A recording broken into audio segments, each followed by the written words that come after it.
there was an overwhelming endorsement of the work that has been done by President Kagame and his team, including the chair of Mohamed Faki of AUC, and also Professor Mkoko and their teams. This will give us an opportunity, ladies and gentlemen, to make a fit-for-purpose organization for ourselves so that we can drive the interests of our organization and our continent appropriately. We have now fora globally at the G20 and elsewhere to prosecute our interests. A fit-for-purpose AU will make our interests better articulated.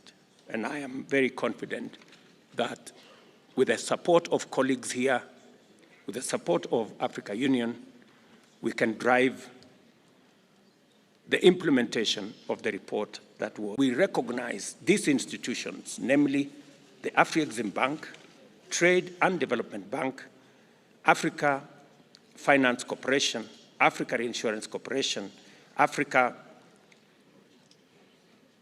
Trade and Investment Development Insurance, and Shelter Afrique as agencies of this institution of AU, significantly to put a badge of approval or a stamp of approval on these institutions as African institutions that will support our own growth using our own institutions. We have also managed to change the conversation and position the reform of the international financial architecture appropriately.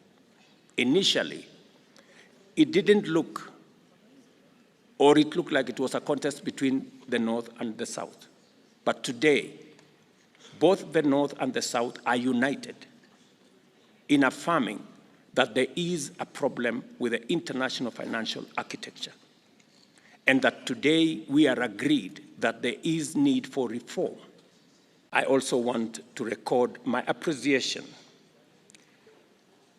for the assignment I was given yesterday to champion the reform of our great institution, the Africa Union, and all our institutions therein.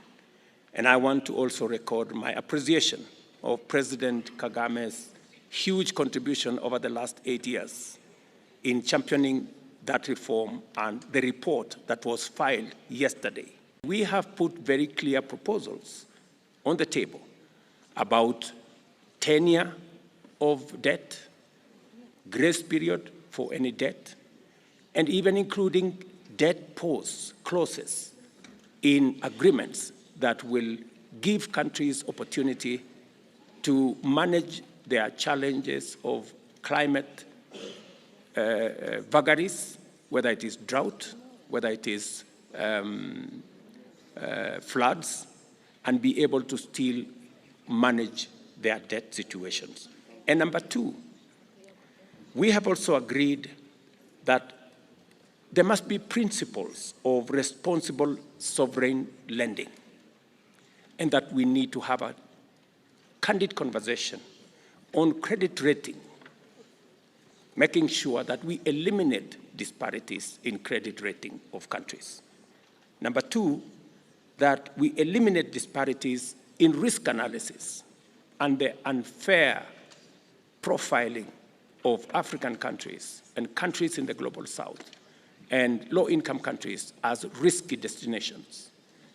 Empirical evidence demonstrates that that is not the case.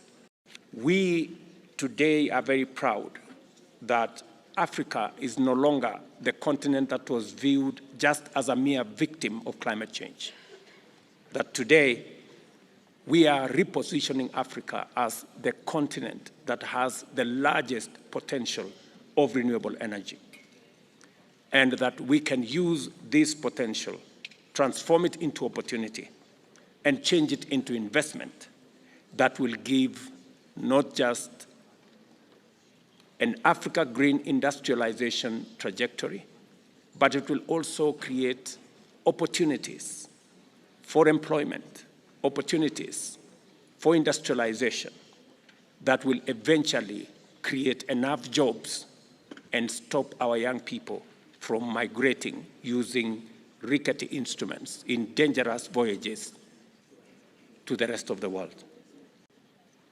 As African countries, we dedicate 30% of our own reserves that currently are in New York or Paris or London, earning negative interest, that we make 30% of those reserves available for these institutions, for us to build the capacity for these institutions to support our own development and progress. There is an attempt to try and record that it is much more expensive to unlock our green energy potential.